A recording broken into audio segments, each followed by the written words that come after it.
This royal throne of kings, this sceptered isle, this earth of majesty, this seat of Mars, this other Eden, demi-paradise, this fortress built by nature for herself against infection and the hand of war, this happy breed of men, this little world, this precious stone set in a silver sea, which serves it in the office of a wall or as a moat defensive to a house against the envy of less happier lands. This blessed plot, this earth, this realm, this England.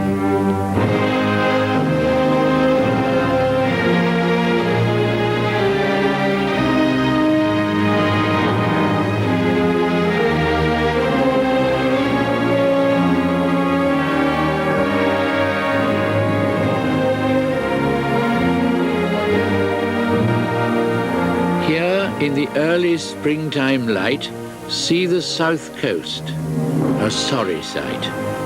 Where once was downland, now lie thick, long terraces of purple brick, remembering unpolluted air in days when only fields were there.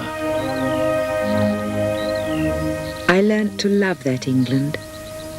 Very oft before the day was born, or otherwise through secret windings of the afternoons, I dared to rest, or wander like a rest made sweeter for the step upon the grass, and view the ground's most gentle dimplement, as if God's finger touched, but did not press in making England. Such an up and down of verdure, nothing too much up or down, a ripple of land, such little hills the sky can stoop to tenderly, and the wheat fields climb. Such nooks of valleys lined with orchises, fed full of noises by invisible streams.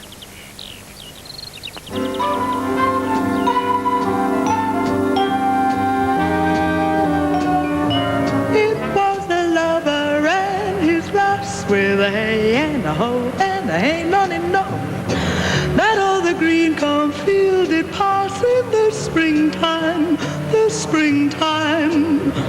the only pretty ring time, when birds do sing hey, ding-a-ding-ding, sweet lovers love the spring. Love goes as the MG goes. The colonel's daughter in black stockings, hair like sash cords, face iced white, studies art, goes home once a month. She won't marry the men she sleeps with. She'll revert to type. It's part of the sideshow. Mummy and Daddy in the wings, the bongos fading on the road to Hazelmere, where the inheritors are inheriting still. Hail, bounteous May, the dust inspire mirth and youth and warm desire. Woods and groves are of thy dressing, hill and dale doth boast thy blessing.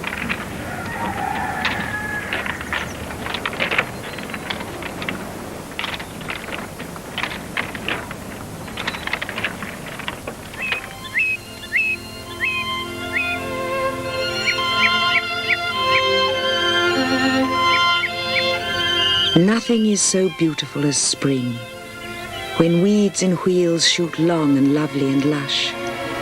Thrushes' eggs look little low heavens, and thrush through the echoing timber does so rinse and ring the ear, it strikes like lightnings to hear him sing.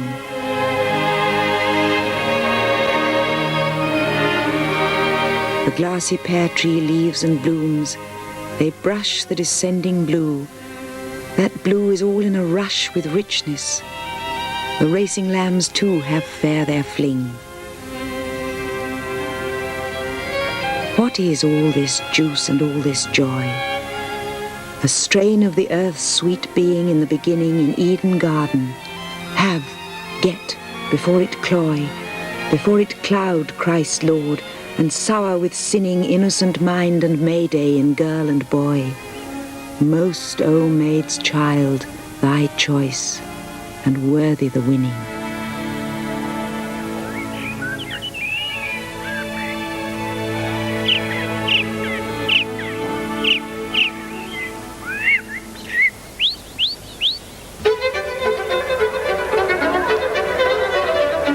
The sun does arise and make happy the skies. The merry bells ring to welcome the spring. The skylark and thrush, the birds of the bush, sing louder around to the bells' cheerful sound, while our sports shall be seen on the echoing green.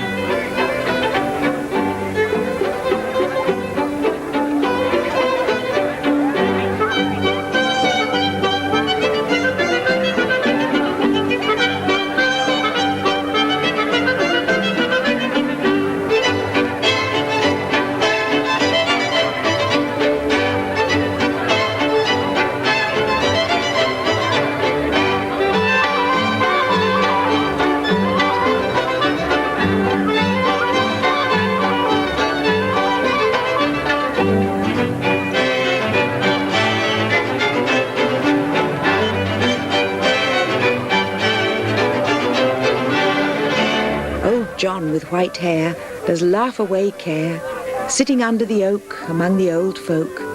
They laugh at our play, and soon they all say, such were the joys when we all, girls and boys, in our youth time were seen on the echoing green.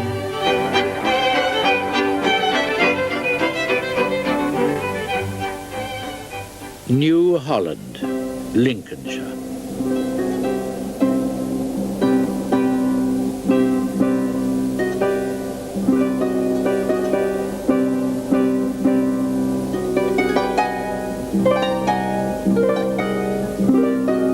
And there the pickers come, picking for town those dancing daffodils. All day they pick. Hard-featured women, weather-beaten brown or swarthy red, the colour of old brick. At noon they break their meats under the rick. The smoke of all three farms lifts blue in air, as though man's passionate mind had never suffered there. This season's daffodil, she never hears what change, what chance, what chill cut down last year's, but with bold countenance and knowledge small, esteems her 7 days' continuance to be perpetual. Cities and thrones and powers stand in time's eye, almost as long as flowers, which daily die. But as new buds put forth to glad new men, out of the spent and unconsidered earth, the cities rise again.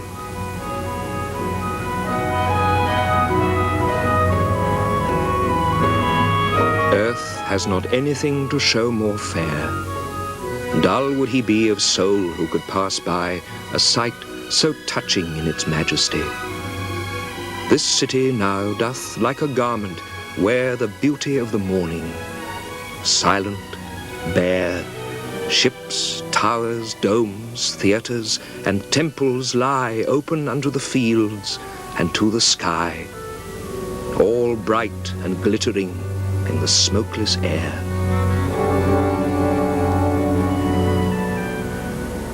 Descend, O Bellocs Muse, from thine abode to Deptford on the Blackwall Tunnel Road. For under Deptford's solitary shade the bulk of the electric light is made. Here are the works. From hence the current flows, which, so the company's prospectus goes, can furnish to subscribers, hour by hour, no less than 16,000 candle power, all at 1,000 volts. It is essential to keep the current at this high potential in spite of the considerable expense. The energy developed represents, expressed in foot-tons, the united forces of 15 elephants and 40 horses. But shall my scientific detail thus clip the dear wings of buoyant Pegasus? Shall pure statistics jar upon the ear that pants for lyric accents, loud and clear? Shall I describe the complex dynamo or write about its commutator? No. Arouse thee, muse, and chaunt in accents rich the interesting processes by which the electricity is passed along. These are my theme. To these I bend my song. It runs, encased in wood or porous brick, through copper wires 2 millimeters thick, and insulated on their dangerous mission by india rubber, silk, or composition? Here you may put with critical felicity the following question: what is electricity? Molecular activity, say some. Others, when asked, say nothing, and are dumb. Aroint thee, muse, inspired, the poet sings. I cannot help observing future things. Life is a veil. Its paths are dark and rough, only because we do not know enough. When science has discovered something more, we shall be happier than we were before.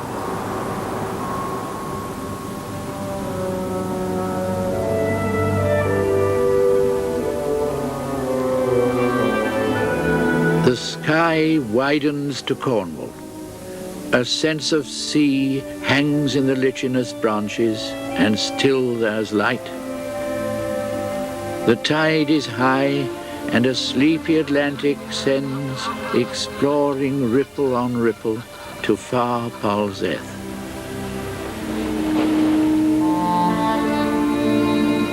Have the rocks faith that thus they stand, unmoved, a grim and stately band, and look like warriors tried and brave, stern, silent, reckless o'er the wave. Thy way, O God, is in the sea, thy paths where awful waters be. Thy spirit thrills the conscious stone. O Lord, thy footsteps are not known.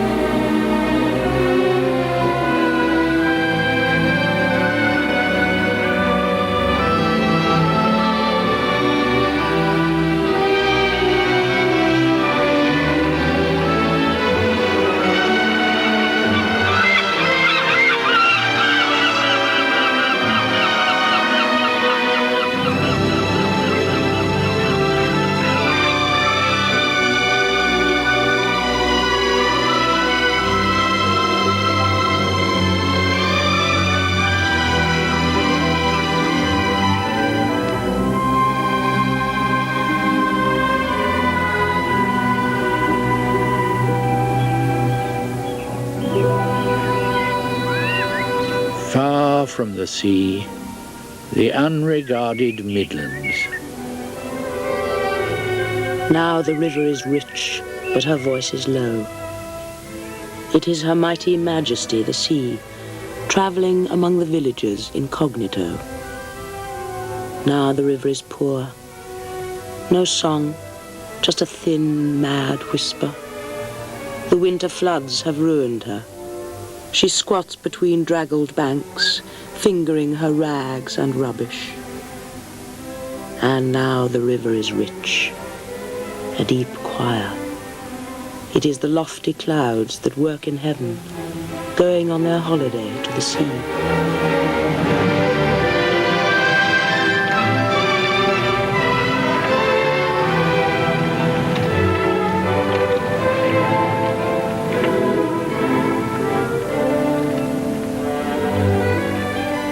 A lovely river, all alone, she lingers in the hills and holds 100 little towns of stone, forgotten in the western wolds.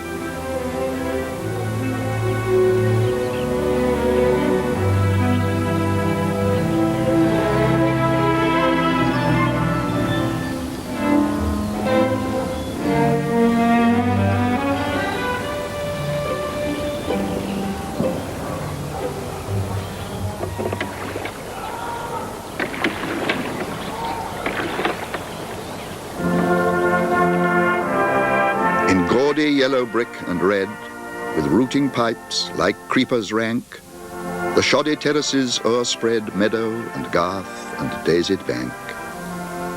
For here dwell those who must fulfill dull tasks in uncongenial spheres, who toil through dread of coming ill and not with hope of happier years. The lowly folk who scarcely dare conceive themselves perhaps misplaced, whose prize for unremitting care is only not to be disgraced.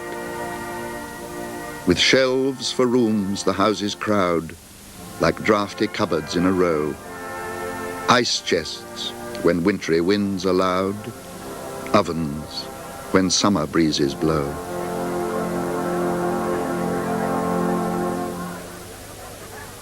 Suburban villas, highway-side retreats that dread the encroachment of our growing streets. Tight boxes neatly sashed and in a blaze with all a July sun's collected rays, delight the citizen who, gasping there, breathes clouds of dust and calls it country air. But still 'tis rural. Trees are to be seen from every window, and the fields are green. Ducks paddle in the pond before the door. And what could a remoter scene show more?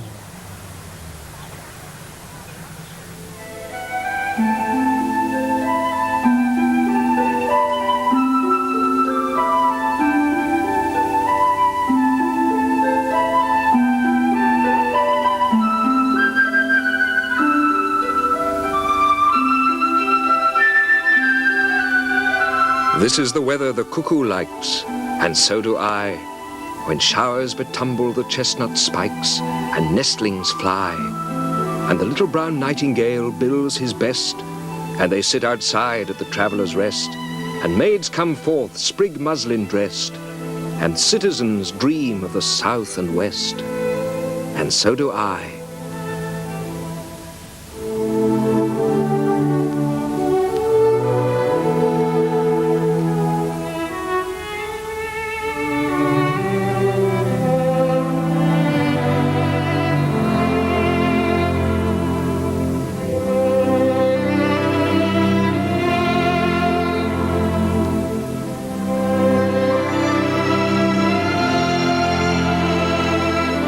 Teach us delight in simple things, and mirth that has no bitter springs, forgiveness free of evil done, and love to all men neath the sun.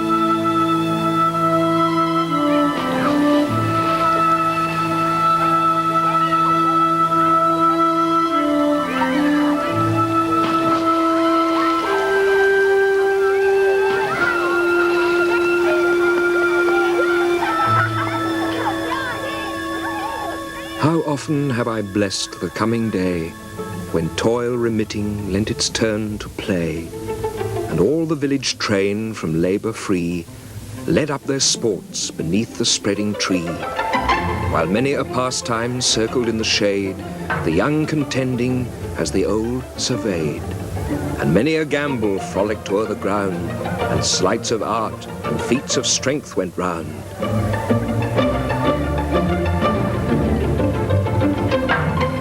And still as each repeated pleasure tired, succeeding sports the mirthful band inspired.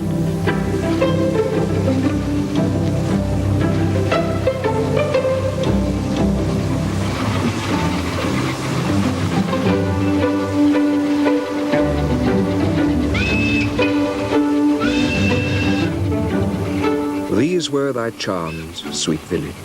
Sports like these, with sweet succession, taught even toil to please. These round thy bowers their cheerful influence shed. These were thy charms.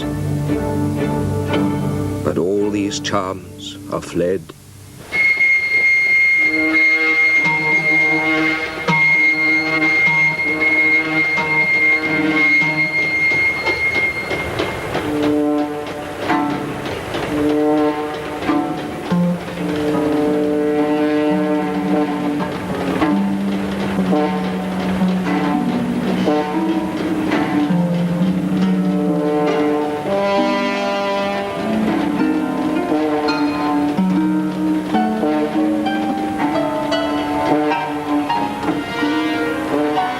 There stood a hill not far, whose grisly top belched fire and rolling smoke.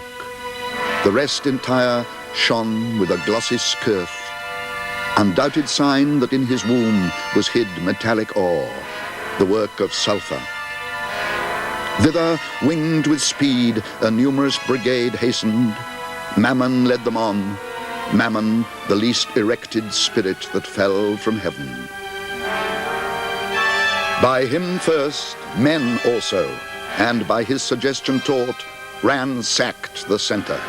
and with impious hands rifled the bowels of their Mother Earth for treasures better hid. Soon had his crew opened into the hill a spacious wound and digged out ribs of gold. Let none admire that riches grow in hell. That soil may best deserve the precious bane.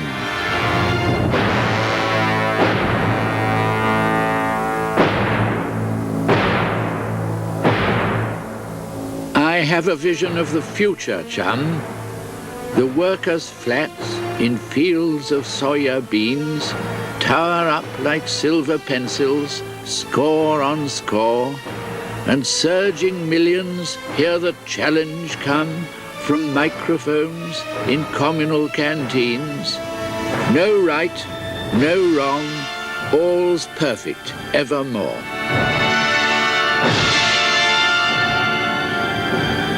Our output's high, and since we have the leisure, we'll try another factory for our pleasure. Redcoats are welcoming, the weather's fine, and holidays come rolling off the line. This is Radio Battling calling. The time is 12:15, and lunch for First City campers is now available. Shirl and Sheila just are friends. For boys they do not care. They tell each other secrets in the safety of the air, regardless of what's going on in chalets over there. Every minute must be filled, for time is something to be killed. So exercise the limb and brain by sitting passive in the train.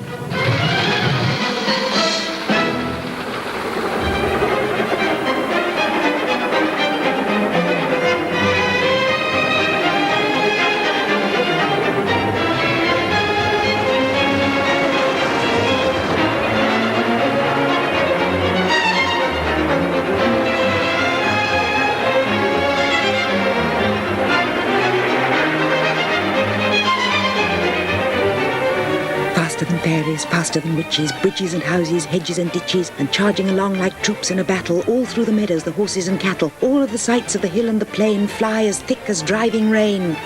And ever again, in the wink of an eye, painted stations whistle by.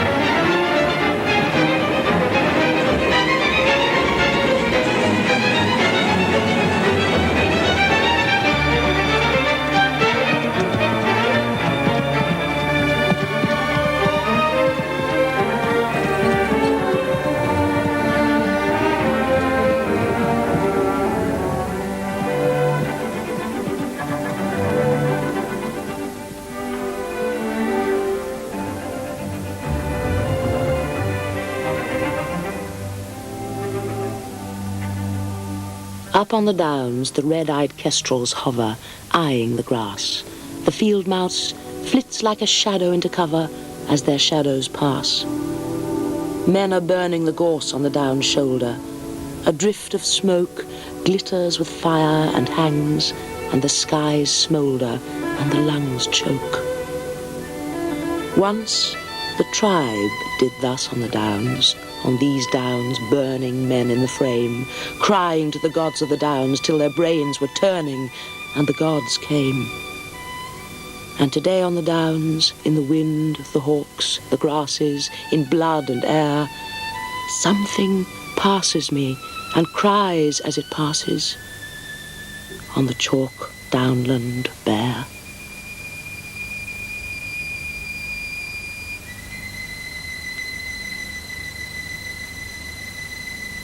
The sea is all about us. The sea is the land's edge also, the granite into which it reaches, the beaches where it tosses its hints of earlier and other creation, the starfish, the horseshoe crab, the whale's backbone, the pools where it offers to our curiosity the more delicate algae, and the sea anemone.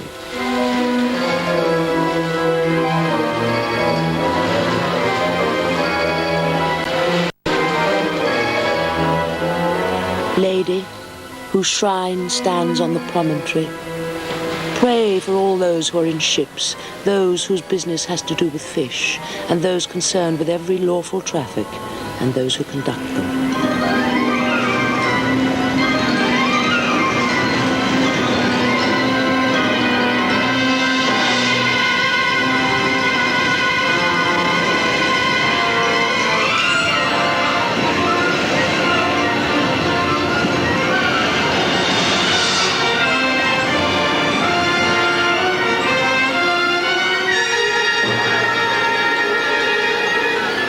Repeat a prayer also on behalf of women who have seen their sons or husbands setting forth and not returning.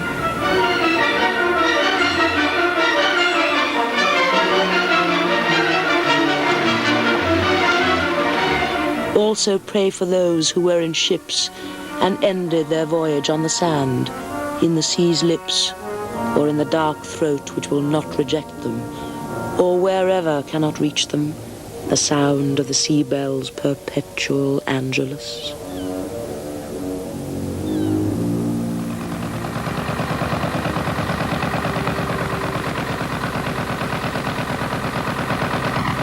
He who by peaceful inland water steers, bestirs himself when a new lock appears.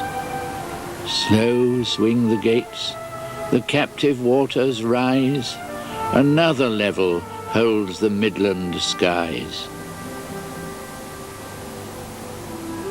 Lock climbs to lock, and sliding into view come acres which the bold John Rennie knew, who led the navigation, mile on mile, past farm and mill and lover leaned on stile.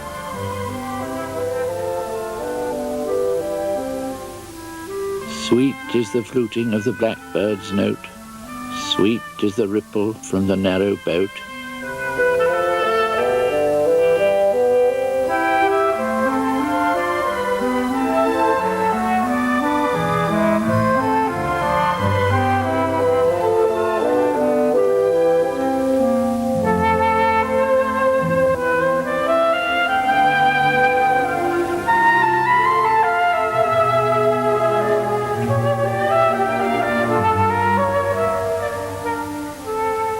Too slow for some, this 19th century grace, but who would travel at the modern pace? Today it seems there's nothing left to do but breathe the diesel as you join the queue.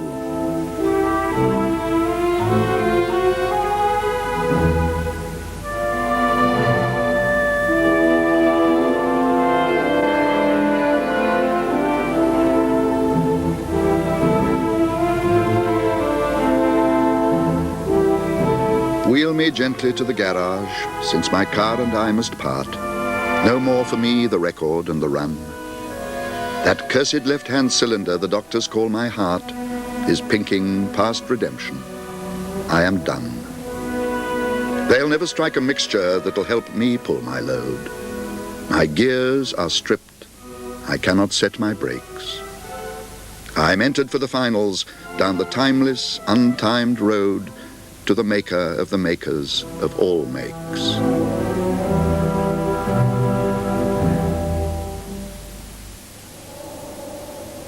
Restful to the feet, grass, thank God. Stone walls and silence, the Pennine Way.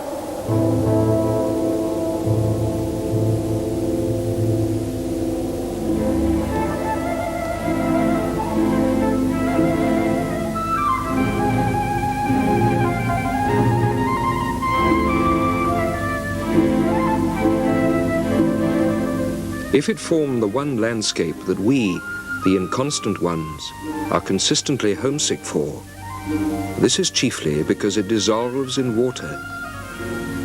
Mark these rounded slopes with their surface fragrance of time, and beneath, a secret system of caves and conduits. Hear the springs that spurt out everywhere with a chuckle, each filling a private pool for its fish and carving its own little ravine, whose cliffs entertain the butterfly and the lizard Examine this region of short distances and definite places.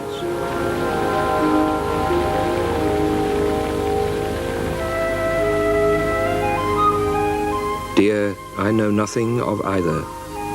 But when I try to imagine a faultless love or the life to come, what I hear is the murmur of underground streams. What I see is a limestone landscape.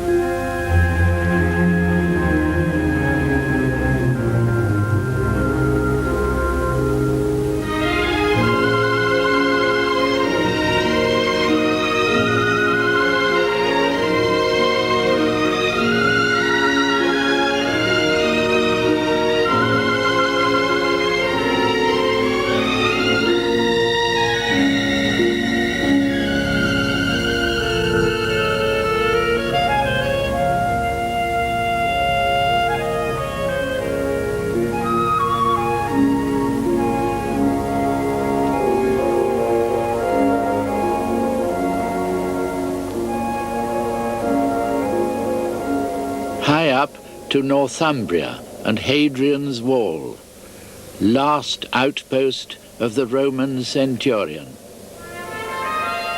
Legate, I had the news last night. My cohort ordered home, by ship to Porta Sitius and thence by road to Rome. Last night I did not understand, but now the hour draws near that calls me to my native land. I feel that land is here. Here where men say my name was made, here where my work was done. Here where my dearest dead are laid, my wife and son. Here where time, custom, grief and toil, age, memory, service, love, have rooted me in British soil. Ah, how can I remove? I've served in Britain 40 years, from Vectis to the wall.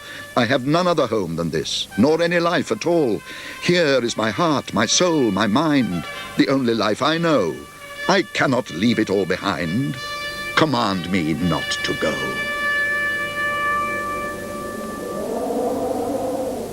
Cumbrous defences of the latest war look just as ancient as those built before Saxon or Norman headed for the shore. Through months, through years, long after the last beat of those atrocities, the hour of sleep to me came rarely charged with natural gifts. Such ghastly visions had I of despair and tyranny and implements of death, and innocent victims sinking under fear, and momentary hope and worn-out prayer. The fear gone by pressed on me almost like a fear to come. And in this way, I wrought upon myself until I seemed to hear a voice that cried to the whole city, "Sleep no more!"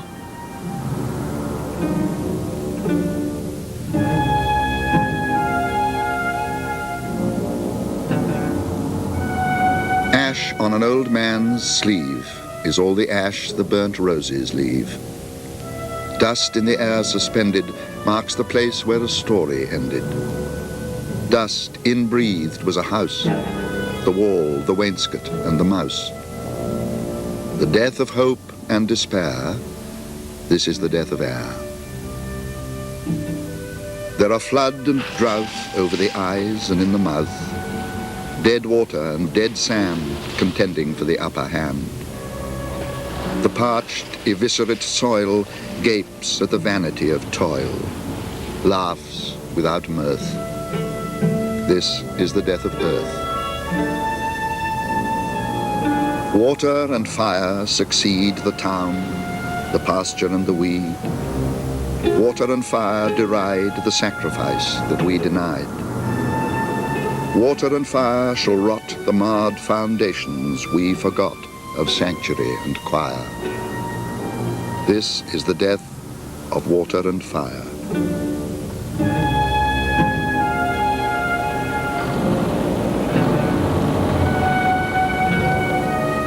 Oh, if we but knew what we do when we delve or hew, hack and rack the growing green.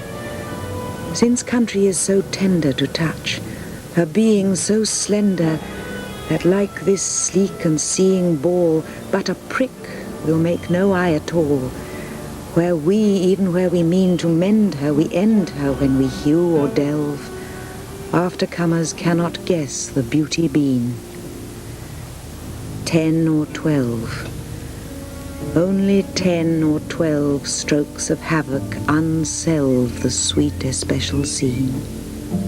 Rural scene, a rural scene, sweet especial rural scene.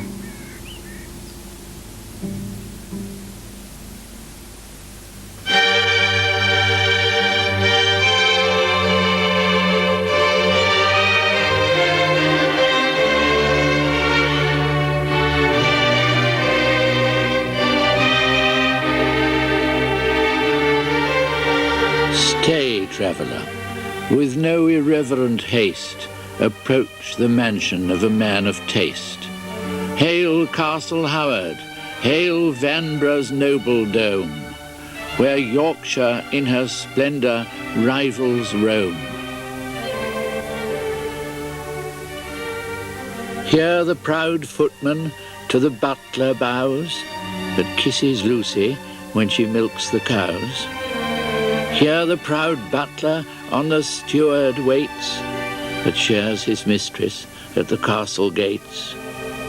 Here 50 damsels list my lady's bells, and a whole parish in one mansion dwells. Chef, housekeeper, and humblest houseboy, all in due gradation of the servants' hall, dependent on the slightest frown or smile of him who holds the earldom of Carlisle.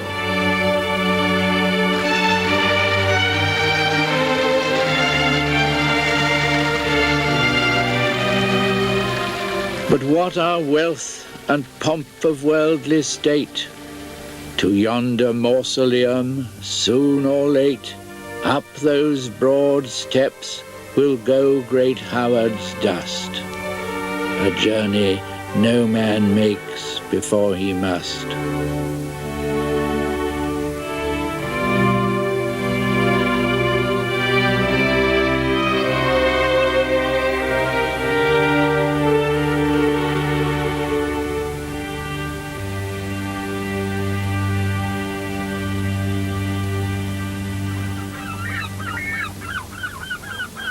With ceaseless motion comes and goes the tide. Flowing, it fills the channel vast and wide. Then back to sea with strong majestic sweep, it rolls in ebb, yet terrible and deep.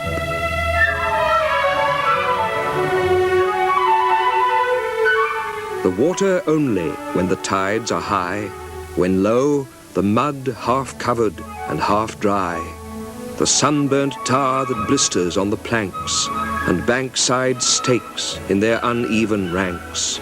Heaps of entangled weeds that slowly float as the tide rolls by the impeded boat.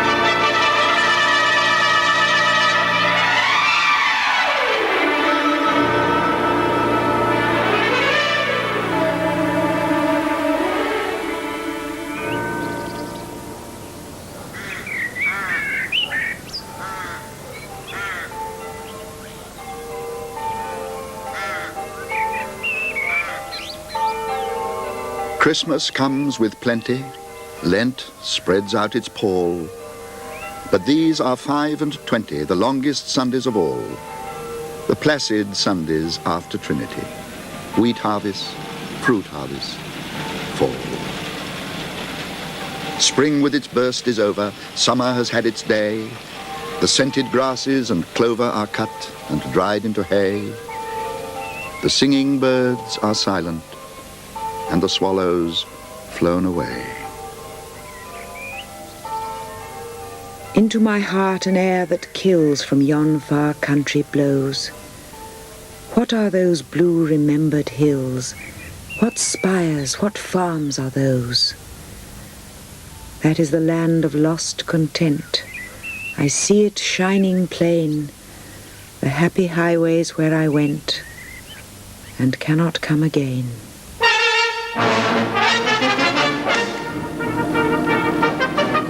Let's say goodbye to hedges and roads with grassy edges and winding country lanes. Let all things travel faster where motor car is master, till only speed remains.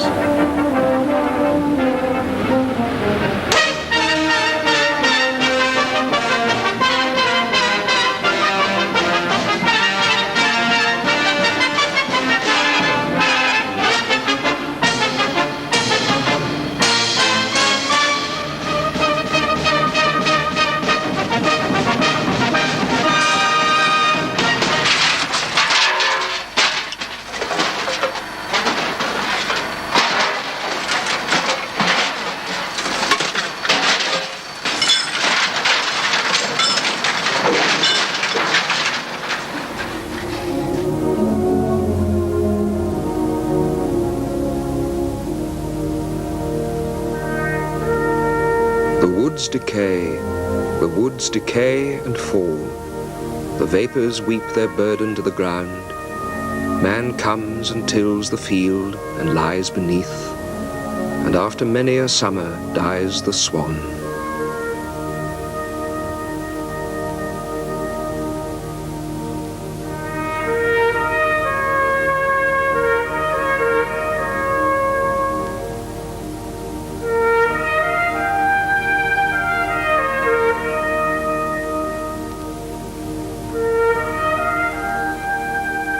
Once again do I behold these steep and lofty cliffs, that on a wild, secluded scene impress thoughts of more deep seclusion, and connect the landscape with the quiet of the sky.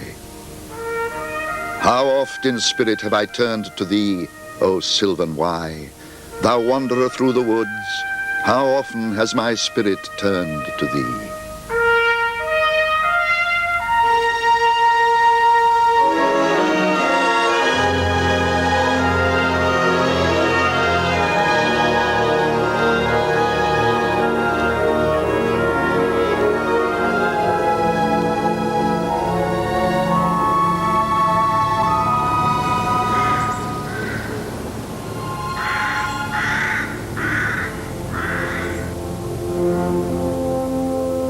When I have seen by time's fell hand defaced the rich proud cost of outworn buried age, when sometime lofty towers I see down raised, and brass eternal slave to mortal rage, when I have seen the hungry ocean gain advantage on the kingdom of the shore, and the firm soil win of the watery main, increasing store with loss, and loss with store, when I have seen such interchange of state, or state itself confounded to decay, ruin hath taught me thus to ruminate, that time will come and take my love away.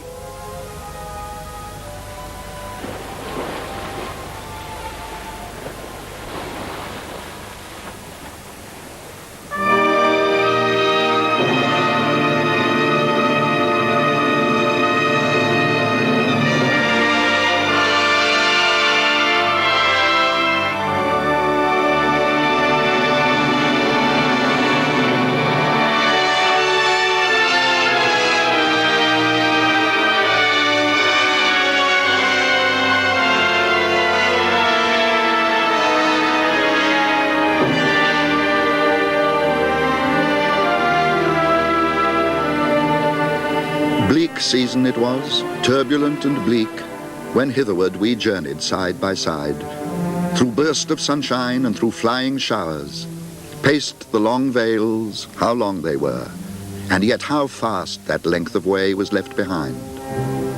The frosty wind, as if to make amends for its keen breath, was aiding to our steps, and drove us onward like two ships at sea, or like two birds, companions in mid-air, parted and reunited by the blast. Stern was the face of nature. We rejoiced in that stern countenance, for our souls thence drew a feeling of their strength. The naked trees, the icy brooks, as we passed, appeared to question us. Whence come ye? To what end? They seemed to say. What would ye, said the shower, wild wanderers, whither through my dark domain? The sunbeam said, be happy. When this vale we entered, bright and solemn was the sky that faced us with a passionate welcoming and led us to our threshold. Nowhere, or is it fancy, can be found the one sensation that is here. 'Tis, that I cannot name it, 'tis the sense of majesty and beauty and repose, a blended holiness of earth and sky, something that makes this individual spot, this small abiding place of many men, a termination and a last retreat, a center, come from wheresoe'er you will, a whole without dependence or defect, made for itself and happy in itself, perfect contentment, unity entire.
The fox was strong, he was full of running. He could run for an hour and then be cunning.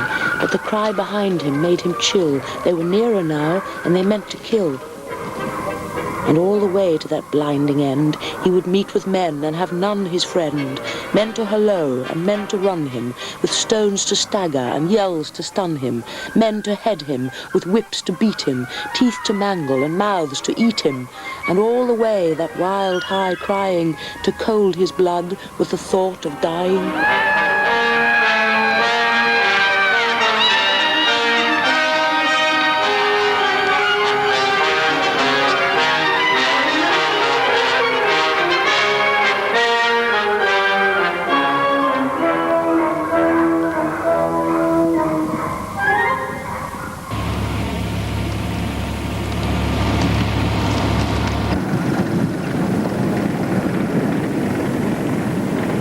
Now is the time for the burning of the leaves.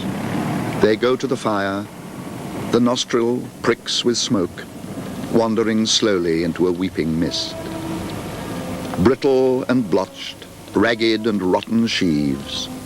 A flame seizes the smouldering ruin and bites on stubborn stalks that crackle as they resist.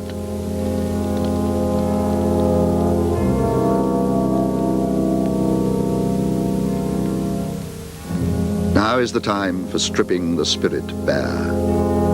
Time for the burning of days ended and done. Idle solace of things that have gone before. Rootless hopes and fruitless desire are there. Let them go to the fire with never a look behind. The world that was ours is a world that is ours no more.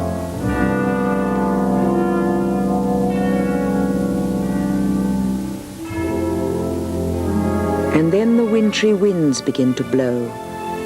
Then fall the flaky stars of gathering snow.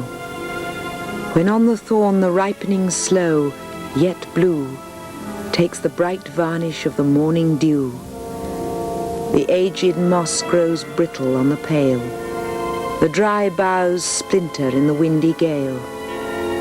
And every changing season of the year stamps on the scene its English character.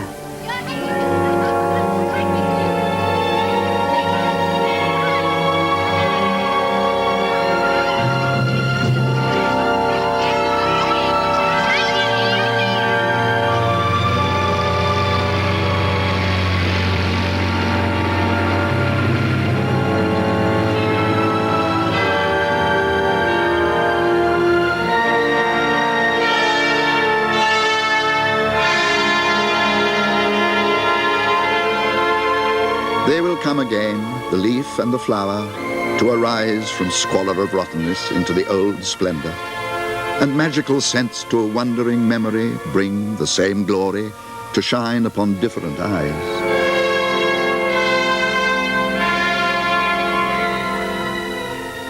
Earth cares for her own ruins, naught for ours.